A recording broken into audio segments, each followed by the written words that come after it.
What's up, guys, and welcome back to another episode of my All for One career mode. Today is Friday. I'm pretty much ready to go out to this conference out of state.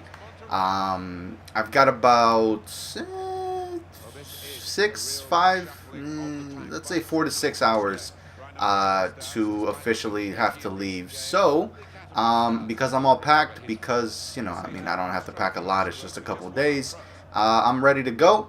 And that basically means that now I can focus on recording this episode and hopefully one or two more for the weekend because, like I said, I want to upload at least 3 times a week. So far, I've uploaded only once, and of course, that being because I've been super busy. But right now, I've got some time, gonna try to upload properly, and we'll see where we go from there. Uh, they'll probably be uploaded, maybe one today and one on Saturday or Sunday, whatever it may be. But it will be three in this week, even though it wasn't during the actual uh, Monday through Friday period. So at least I get them out. That's the main thing. I need to stay consistent with at least three a week, and hopefully this is a way to help do that. But yeah, playing against Sunderland, having a little bit of a struggle right now. Actually, they're playing pretty well, and we'll see if we can go ahead and get the victory here. Actually, Gonzalez, yeah, we can 1-0. All right, Pineda finding Gonzalez, gonna go to Vega. He's actually completely alone. I wanted to get it onto his right, but he has a good enough weak foot. 2-0, beautifully worked play, a lot of good passing. That pass to Pineda was pretty crucial. He's the one that ended up finding everyone else. Yeah, that was a lot of work.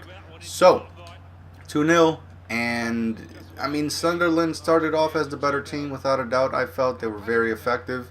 They didn't really come close to shooting or anything, but they just felt very dominant of the game for the first couple minutes. Now, that's just completely gone. Vega, I see Lozano. That little tip may have hurt us a little bit, but not enough. Lozano still able to connect it. 3-0. These runs are kind of easy for my two strikers. One of them is technically a winger, but yeah, our two strikers, they're pretty easy because both of them are relatively quick. Lozano being the fastest, of course, and both of them having pretty good attack positioning, enough to know where and when to make runs. And that's basically just led us to two quick goals. And now we're basically looking at a blowout. 25 minutes in, 3-0.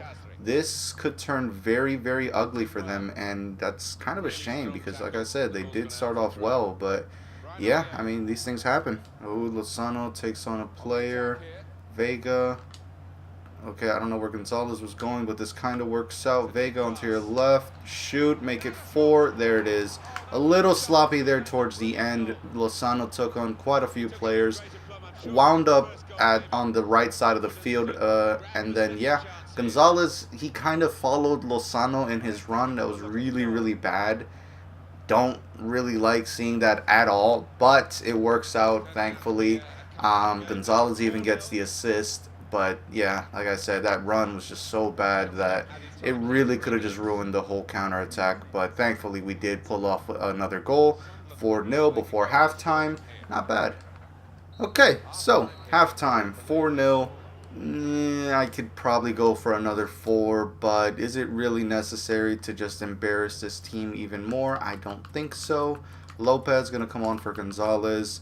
Dominguez on for Gutierrez, I think.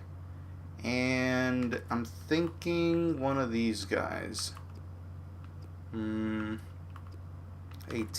6'6". I'm thinking Ponce just because he's the one that's the lowest out of these two strikers. His rating is the lowest. So, no, actually, I'm making way too many subs way too early. Let me just let me go back a bit. All right, so I'm bringing on Lopez for sure. Gonzalez can stay out, but yeah, I don't even know if I'm actually going to be taking off Gutierrez for Dominguez. Dominguez at this point really doesn't have much of a role. Before he was getting a lot more game time than others just because of the fact that he's a winger, but he hasn't really been growing in the stat that I want him to be growing in. I meant for him to get some pace and some agility because I thought it would be pretty cool for a guy that's 5'3" to just start bursting down the wing and beating everybody. And then, just shrugging off these giant Premier League defenders at him just being 5'3". It would have been really fun. Really cool, but his agility isn't growing, which isn't really a problem in the long run because you can always train that. But, still. His pace isn't really going up. I think his sprint speed is the only thing that was going up, and even then it wasn't by much. I don't think either pace attribute, so either sprint speed or acceleration, I don't think either of them are in the 85 range yet. And yes, he's still very young. He's still potential to be special, but I expected a little bit more by now. And I'm getting a little impatient, so I'm not going to give him as much game time as before. If anything, I'm probably going to send him out on loan and see if he can prove himself elsewhere or grow at least elsewhere, and then we can just take it from there. But Ponce is definitely going to be coming on. Who else? There's someone else. It might just be Campos, the center defensive mid. I might want to give him some game time. But yeah, you guys are basically seeing where I'm coming from here. Lozano up top to Gutierrez, finding Palacios, fake shot. Oh, his first goal maybe? Yes, indeed, 5-0. Palacios with his first goal against Sunderland. Not too bad, I think. But then again, not the best either. We are basically just destroying this team. So, of course, some of the more unlikely players are going to get a goal. But it's not bad. Palacios getting a goal. And with his foot, even though you would expect him to score maybe a header or something off of a cross, I think that's good. And especially since he will be going up in other stats as time goes by. Yeah, that's enough.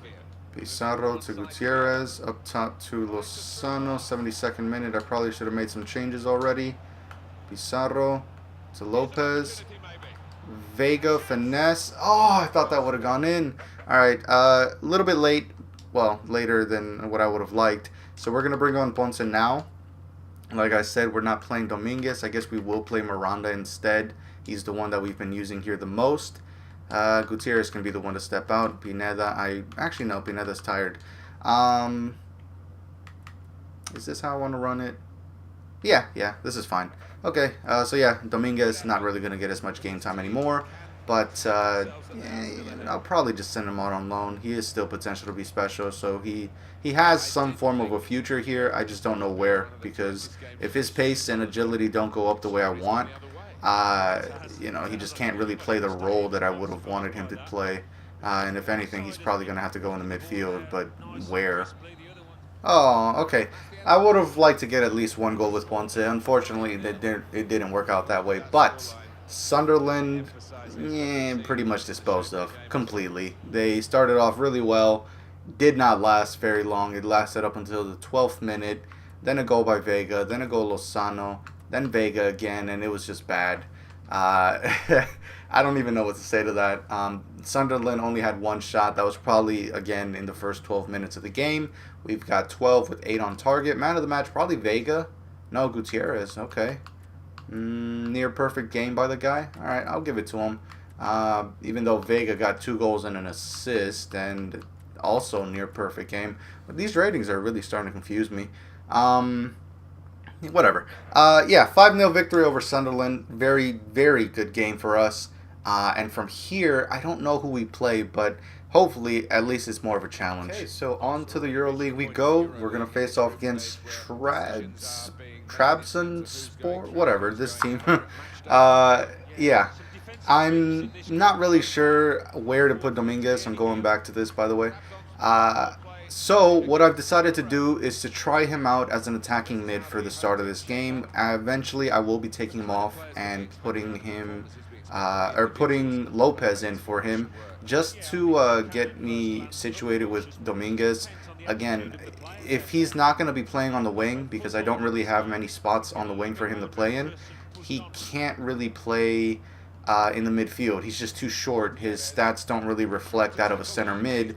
And it really just wouldn't work out. So with that in mind, the only other position I can think of would be up there in the striker role alongside Vega. Of course, this is him coming on as a sub, but you get what I'm saying. And yeah, that's really just about it. Where Lozano plays is probably where he would go, or as an attacking mid. So because I really don't want to use him as a striker, I mean he's just not that striker quality type player. Um, we're gonna have to try him out as an attacking mid. If I have to train up his stats, so be it. But yeah, it's just not gonna work with him as a center mid, and definitely not as a center defensive mid, obviously. So yeah, we just gotta find a way or find where to put him already, making a good pass. And if Vega had just a little bit more strength on him, we probably would have scored there. So there's promise here, but we still got to test him out quite a bit. Okay, so not really much to talk about from this first half. This team, I'm not even gonna come close to pronouncing it right, so I'm not gonna try to. This team is very defensive. They're basically playing for the point, which I guess I understand. I don't know. I don't really know how the table looks right now, though I'm pretty sure we've won just about every single game. Um, yeah, very, very boring first half, and I'm not really sure what to do with that. I don't really have the same quality that I would if I had my starters. With Lozano, we could get a much faster, much more potent and dangerous counterattack going. With Gonzalez, we have long shots at our disposal from our attacking mid spot. And with Pineda, we have someone that just hustles so much and is going up and down the field doing everything. And by the way, with Lozano, we actually have some solid finishing. He probably would have scored that. I want to say he would, but Ponce didn't. So yeah, we just don't have the same quality that we would with our starters, which is obvious. They're not playing. Yeah, I don't know. Miranda to Aguirre. I see Dominguez. I see Vega. Oh, we somehow get through. Play it to Dominguez. First time shot, and would you look at that? The guy that gives us a goal is actually the guy who I felt was probably our weakest link going forward. Not really expected at all. I mean, it's appreciated, definitely. And it's not like I'm super shocked that he scored. He scored before. It's just that I didn't see him scoring. I didn't. I didn't even see him getting in the position to score. I really would have believed Ponce to be there, but he kept going out wide, which is actually fine. It's not fine that he's going out wide, but it is the way I had set Lozano to play. I set him to go out wide, and I completely forgot about that when I put on Ponce there. So, that is my fault, but still, it worked out somehow. And, yeah, I mean, if he can keep this up, then Dominguez definitely has a real future here. If not, he's basically just going to be being sent out on loan, and we'll see where we go from there. But yeah, if he can keep this up, then there's no reason for me to ship him out somewhere. He'll be fine here. Ponce, make it 2, please. Please. Nope. Pizarro. Play it up to Vega. Could have given it to Dominguez. I really could have. Would have been super easy. Who knows? He might have gotten a second. But that little fear is still there. That little fear of him touching the ball as an attacking mid is there. Look at that. So easy. Give it to him. Probably an easy shot, even if it is on his weak foot. But Vega, good enough turn. Definitely has the clinical finishing ability to put that away. I'm going to go with Vega. He's going to get himself a goal. Continue to be this tournament's top scorer. It's just... yeah, I need to put a little bit more trust on Dominguez, but, it's just not there yet. Oh, I messed up. Oh, I messed up. Oh, I messed up. Oh, such a beautiful save from Gonzalez. If it was Gudinho, it probably would have happened the same way, but still, why does it have to land to his feet like that? Gonzalez, a keeper that I don't really trust, someone who's been with us since the start. I just don't trust him. He doesn't have those stats. He's not that good right now, which is why he's basically been reduced to our second choice keeper. But still, I mean, he finally puts in a really solid save. I honestly thought that was going to be a goal right off the bat, but he makes the save, and of course it lands to that guy's feet. He scores it. And now we need another cushion goal, but still, I'll give props to Gonzalez, I think is his name, because again, I didn't expect him to make that save in the beginning either way. So definitely really proud of him for that. But we pick up an injury. Avila was hit from behind. By the way, it was a striker that just slid in from behind, hit his ankles, and injured him. No yellow card was given, I think, and that's kind of annoying. But thankfully, we do have some subs available, and actually, we're gonna finish those up right now. Campos coming on for Miranda, and Lopez on for Vega. He got his goal. He can step off.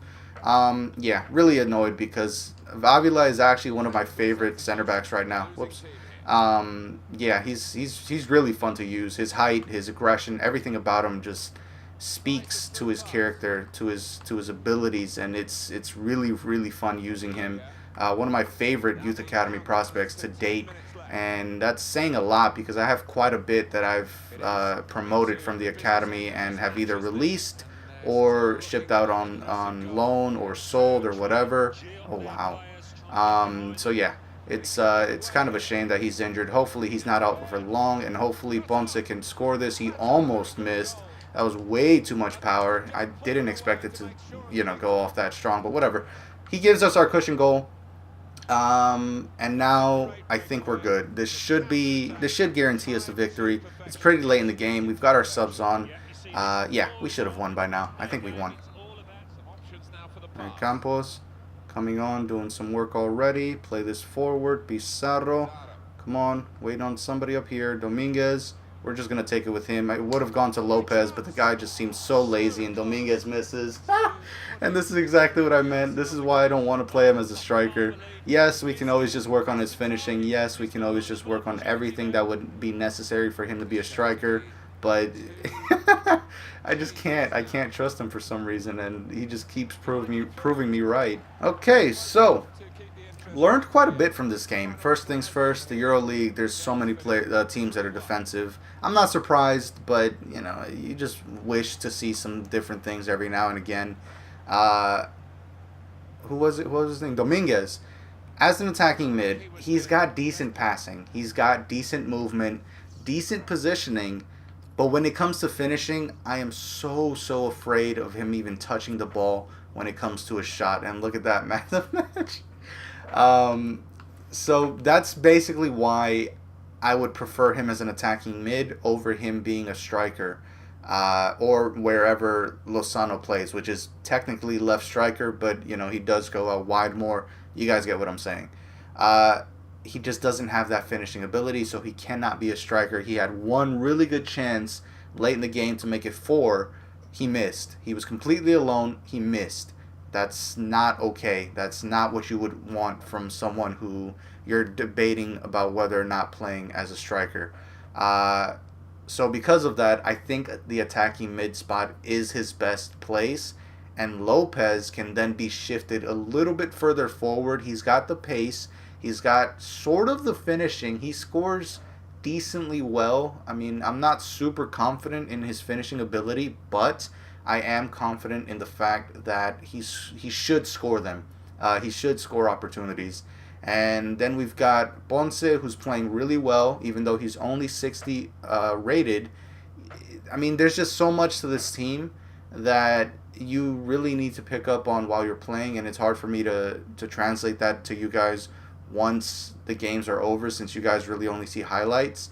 But yeah, I mean, Vega, man of the match. I think he's tied with Dominguez, so I'm just going to give it to Vega because Dominguez missed a really good opportunity there late in the game, and that to me just strips any even idea of him being man of the match. So yeah, 10 shots, only 6 on target, still not even close as clinical of what I want to be, but it's what it is. With that though, guys, gonna end the episode. Really hope to record one more after this. If I don't, sorry. But as always, thank you so much for watching. Leave me a comment, subscribe if you're new, and that's it. Let's take a look at this injury. 4 weeks. Okay, it's not as bad as I thought it was, but that still should have been a red card to that one striker. He literally hit me from behind, low, strong, and completely unnecessary. That should have been at the very least a yellow. but it wasn't. So yeah, that's it. Stoke City in second. Just now seeing that, and I think, yep, Vega. Oh, and Lozano in the top three for top scorers. 13 for Vega, 9 for Lozano. Gonzalez with 6. So he's not super far behind since third is only at 8. But yeah, a lot of weird things going on here. Arsenal third, Chelsea fourth, Leicester fifth, Liverpool sixth. Where's the Manchester teams? Manchester City in 20th. Okay. Still pretty early in the season, but you know, weird nonetheless. And Manchester United in 11th. Okay, that's it. Peace.